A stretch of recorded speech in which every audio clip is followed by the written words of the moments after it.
Bienvenue à tous à ce programme de ce jour, le 8 janvier 2025.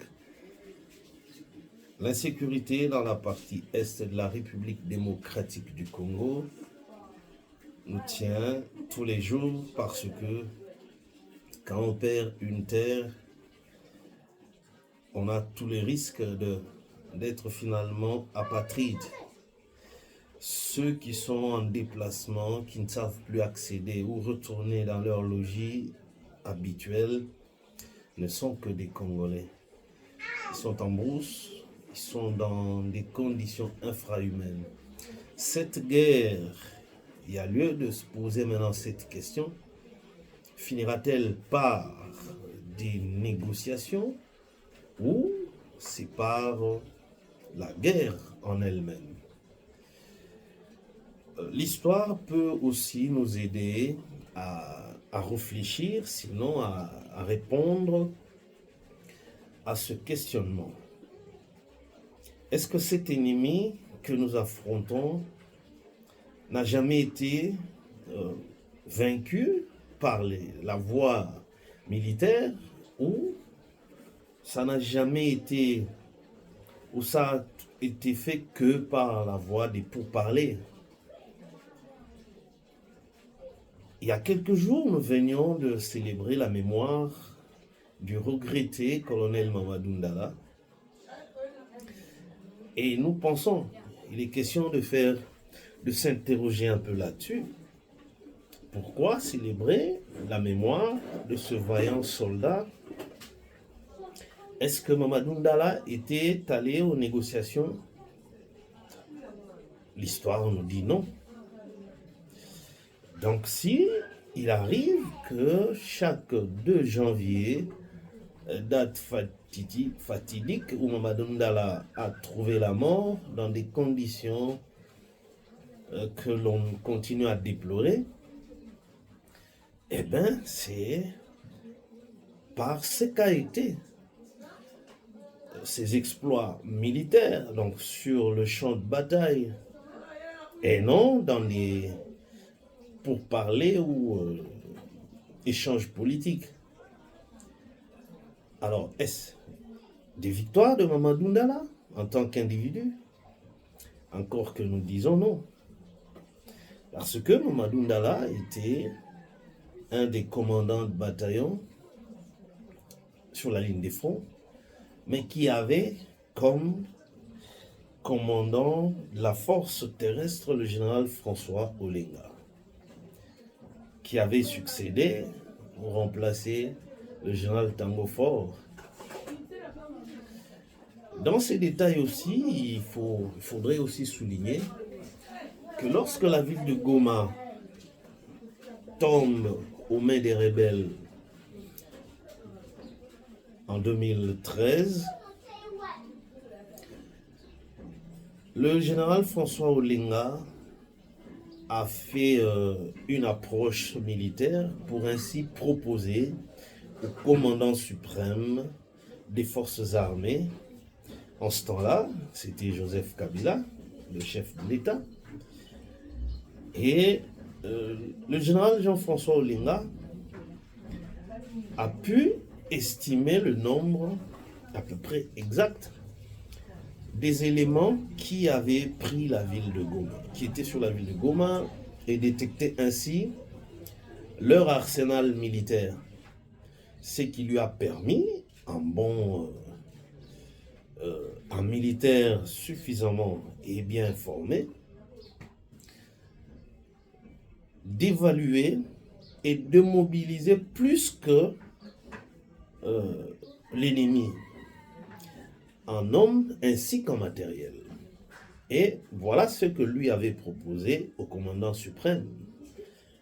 Alors, Joseph Kabila, il lui fait voir que nous avons une idée à peu près exacte sur le nombre des militaires ou des assaillants, sinon des rebelles, qui ont pris Goma et le type de matériel. Alors, moi, j'ai suffisamment mobilisé un nombre beaucoup plus important que c'est lui des éléments rebelles sur Goma et j'aligne du matériel beaucoup plus lourd que leur arsenal militaire. Ce qui va me permettre, avec le plan d'attaque que je conçois, d'écraser facilement l'ennemi et récupérer la ville de Goma et ainsi de suite. À son tour, le commandant suprême de l'époque lui demandera, il a apprécié le plan de guerre et lui a fait savoir que bon, si on doit prendre Goma par cette contre-attaque, le risque, on sera que il y aura beaucoup de dégâts et on aura à perdre et la ville en termes d'infrastructure et vraiment les populations risquent d'en pâtir parce que Goma en ce moment-là n'aura qu'une seule voie de sortie, la voie lacustre, parce que le reste ici ce sera des zones de combats intenses. Ainsi il a suggéré au général Jean-François Olenga, qui du reste, il faut le rappeler, c'est un ancien militaire, il est dans les rangs de l'armée loyaliste avant même que Mobutu ne prenne le pouvoir du pays. Donc c'est juste pour dire que c'est véritablement un militaire qui connaît ce que c'est la guerre, qui connaît bien la notion de ces opérations-là et capable de déchiffrer le type d'armes utilisées par l'ennemi de par la détonation, de par le sifflement, le crépitement des balles. Alors Joseph Kabila leur a proposé de patienter, de garder ce plan de guerre et il s'en est allé à Kampala. Lui avait trouvé qu'on peut récupérer Goma par les pourparlers. Il était question de convaincre Museveni. Ça a été fait, il est allé à Kampala, il a parlé avec Museveni et Museveni, d'accord, il ordonne le retrait des troupes sur la ville de Goma. Alors, on ne sait pas si Kabila avait menti à Museveni, ce qui semble être aussi intéressant. Que voilà, nous on n'attaque pas les autres cités ou localités qui étaient déjà... Parce que les rebelles n'avaient pas seulement pris la ville de Goma. Il y avait plusieurs cités autour, Saké, Runyonyi, Calais, tout cela était parti entre les mains des rebelles. Alors les négociations avec Museveni ne s'étaient limitées que sur la ville de Goma. Au motif que voilà, les gens de Goma ne savent plus vivre, ce sera une façon de tuer toute cette pauvre population. Et Museveni accepte, en quelque sorte, il mord à l'hameçon. Et il ordonne le retrait de toutes les troupes de cette rébellion. Le M23, bien entendu. Parce qu'en réalité, c'est le CNDP qui avait signé les accords de 2009. Alors, une fois la ville de Goma reprise par l'État congolais, à l'issue des pourparlers, entre Kabila et Museveni à Kampala. Kabila est revenu maintenant vers le général Olenga pour lui dire, bon voilà, prenez des dispositions, sécurisez d'abord la ville de Goma et maintenant vous allez appliquer votre plan d'attaque sur tout le reste. Mon souci était que Goma ne soit pas, que nous n'attaquions pas Goma militairement. C'est ce que j'ai obtenu de Museveni. Et là, le feu vert a été donné à nos forces armées. Et la bataille commence par Saké, la cité de Saké. De Saké, l'ennemi n'a pas pu résister. Saké, Calais, Runyonyi. Parce que en fouillant Goma, à l'entrée des rebelles, évidemment, les FARDC s'étaient repliés au-delà même de Runyonyi. Donc, Tout le reste a été récupéré par une bataille, par la guerre. D'où les exploits de Mamadou Ndala, qui a su s'appliquer correctement et avec patriotisme et loyauté, répondant de façon efficace et harmonieuse entre lui et son commandement direct. L'ennemi en avait été défait et a pris la fuite jusqu'à Kampala. Donc, c'est dire que l'histoire récente nous renseigne que les FARDC n'ont jamais été faibles devant le Rwanda, moins encore l'Ouganda, ou encore les deux. Si on doit encore remonter, la fuite de Laurent Kunda Batoare, qui est à la tête du CNDP, c'était qu'il ne pouvait pas résister à la bataille face au commandement du général Mbouza Mabé. D'heureuse mémoire aussi. Jean-Lucien Baouma Amba Amba, le général Agolo, tout le monde le sait, mais quand on réfléchit, on ne doit pas se gêner de répéter 1001 fois ce qu'a été l'histoire. Car c'est l'histoire qui nous positionne pour comprendre un peu ce qui se passe actuellement. Donc, cette rébellion ne doit pas nous imposer d'aller au pourparlers. La RDC s'est soumise à cette exigence-là ou à ce programme-là de pourparlers, mais ceux qui en ont la charge organisationnelle se révèlent dans le fond être avec l'ennemi. Parce que regardez, l'EAC, ou disons encore mieux, la feuille de route le protocole de Nairobi et celui du Rwanda, dont le médiateur a été désigné par l'Union africaine, et laquelle, donc Union africaine, financièrement, elle dépend de l'Union européenne à 70%, à 70%. Or que les impérialistes ne peuvent jamais investir dans ce que eux n'ont pas de mainmise. Et quand on désigne un facilitateur, disons-le, il a des consignes. On lui fixe des objectifs par ceux-là qui le désignent. Et c'est là que lui donnera des vrais rapports. Pas tout ce qu'il pourra faire comme déclaration. Parce que souvenez-vous que dès le premier jour des rencontres des pourparlers de Luanda, les FARDC avaient capturé 2 éléments de soldats des RDF.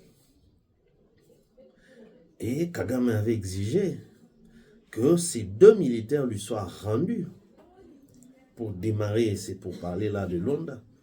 Et le facilitateur avait cédé à cette caprice-là.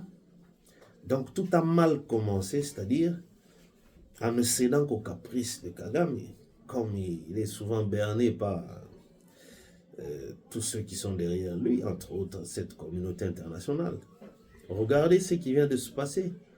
Kagame avait juré d'avoir la tête de Charles Onana, qui s'est engagé dans un combat dont les Congolais sont victimes, et la justice française, malheureusement, a inculpé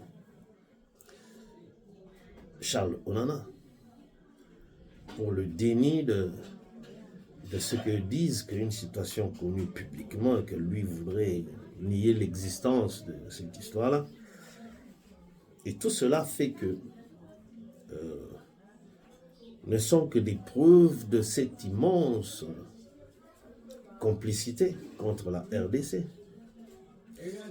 Souvenez-vous des racontars de William Ruto, le président kenyan, à New York, juste après le passage du président Félix,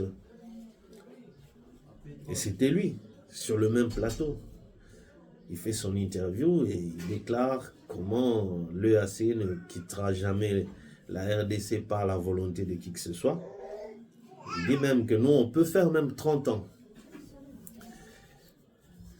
Et tout cela était suffisant pour comprendre que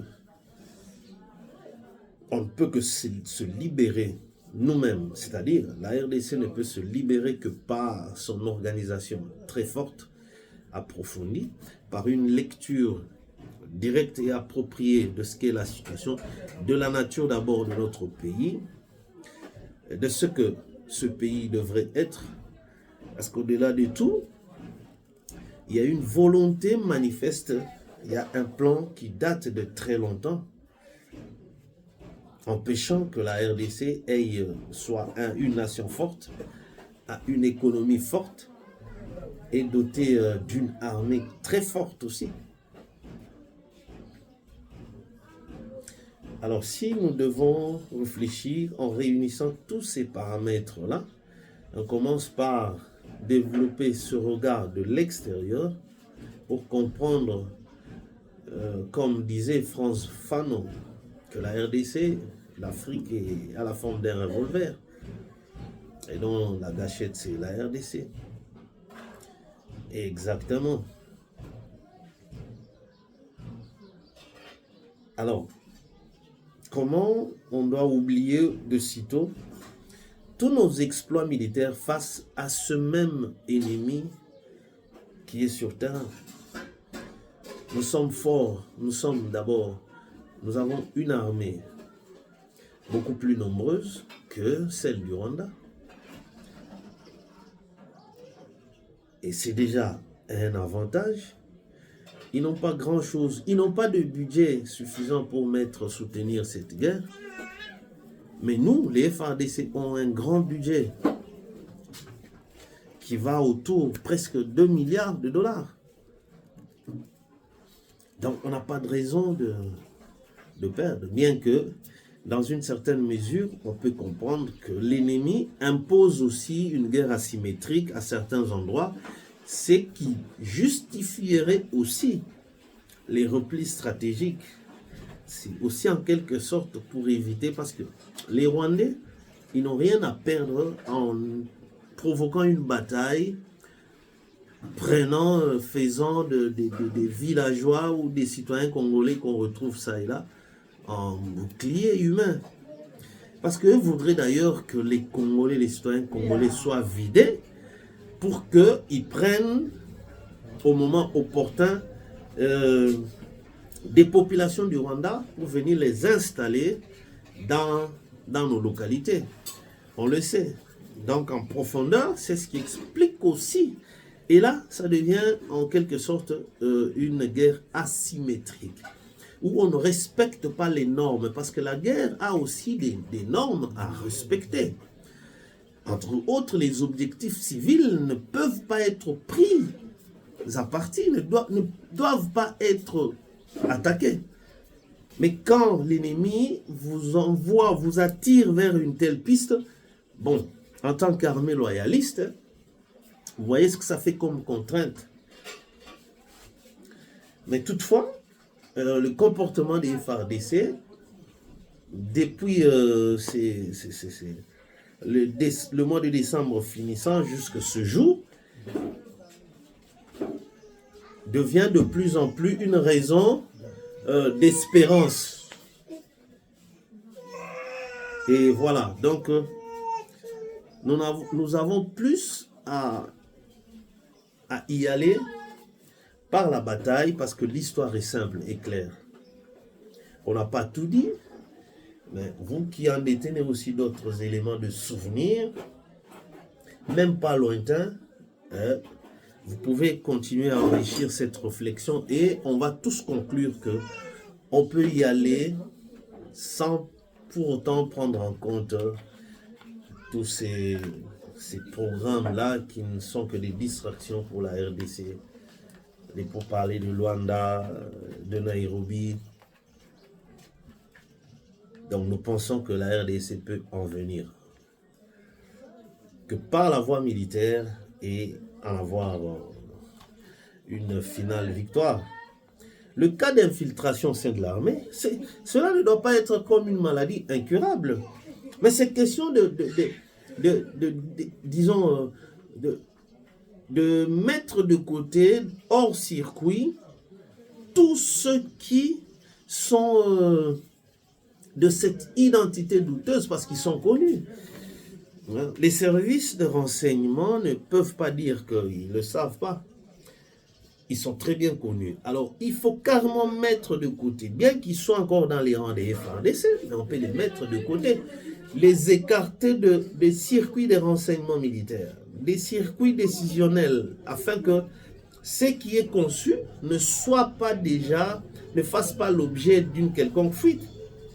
Le plan qui était conçu à l'époque de Jean-François Olinga et Mamadou Ndala et les autres que nous célébrons n'avait jamais fuité. Même Museveni ne savait pas que derrière les pourparlers ou les négociations de Kabila demandant de récupérer Goma, il y avait une autre idée parce que ça n'avait pas fuité.